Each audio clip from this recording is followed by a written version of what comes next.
iyo in la xaday dastuurkii dalka sida warbixinta warkaasi magaalada Muqdisho inooga soo diray wariyahayaga Cabduqaadir Cumar Fiid oo nooga soo warrama magaalada Muqdisho. shirkani jaraa'iddu magaalada Muqdisho ee caasimadda Soomaaliya ku qabtay xogayaha joogtada ah ee baarlamaanka Soomaaliya mudane Buux ayaa wuxuu kaga hadlay wararka sheegayay in la xaday dastuurkii Soomaaliya.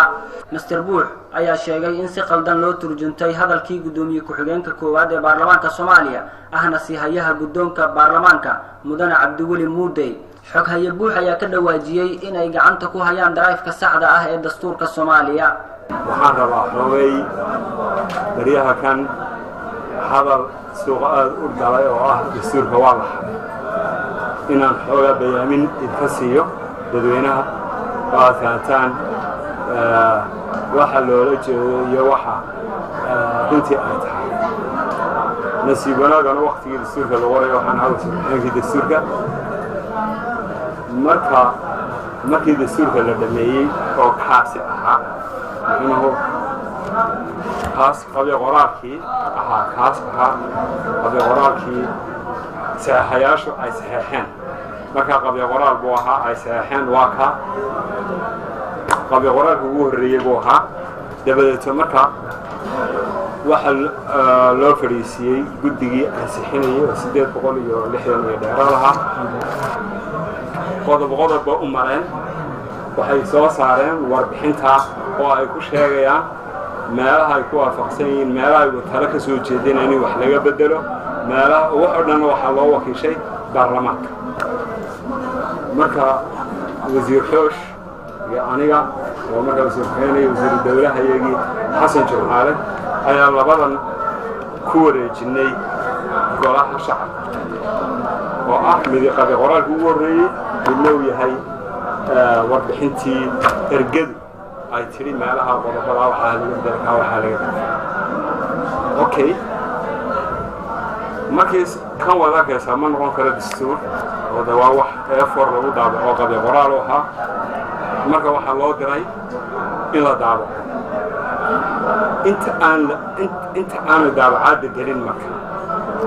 guddi farsamo ayaa waxa la eegayay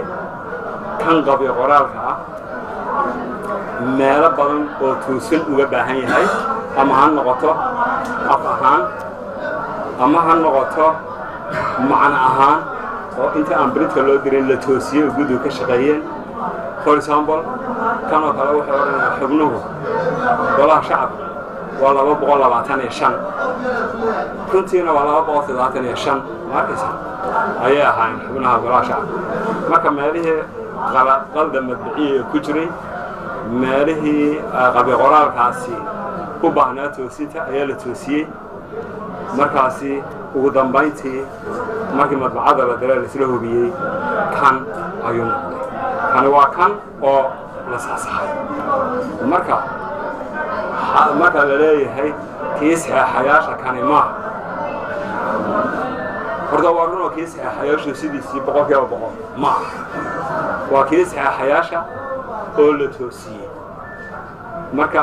kan waa qabyo qoraalku ugu dambeeyay ee la ansixiyo ahaa waxaana ansixiyay guddiga ergadiiba ansixiyay 860 ahayd marka dastuurku marka hadalkan waa la xaday waxa looga jeedaa xadidan waxa looga jeedaa uu sharxay in kani iyo kan aan isku mid ahayn oo kii ugu horreeya loo la keenay saxaxan guddigu ergado ansixisay wixii cilad ay ka arkeen oo dhan ayay soo qoreen waxa ciladii oo dhanna waa buuga la eg ayay ka soo saareen wixii cilada meelaha ay kala ka soo jeedeen wixii lagu daray wixii laga dhimayay halka ku soo dareen shirkan jaraa'idda uu qabtay xogayaha joogtada ah ee baarlamaanka Soomaaliya ayaa ku soo aadaysa iyadoo toddobaadkan hadalhaynta baraha bulshada ay ahayd dastuurka Soomaaliya oo la xaday iyadoona markaasi gudoomiye ku-xigeenka koowaad ee baarlamaanka Soomaaliya ahna sihayaha gudoonka baarlamaanka mudane Cabdiweli Muudey uu sheegay in dastuurkii la xaday. Cabduqaadir Cumar Cabdulla Fiidka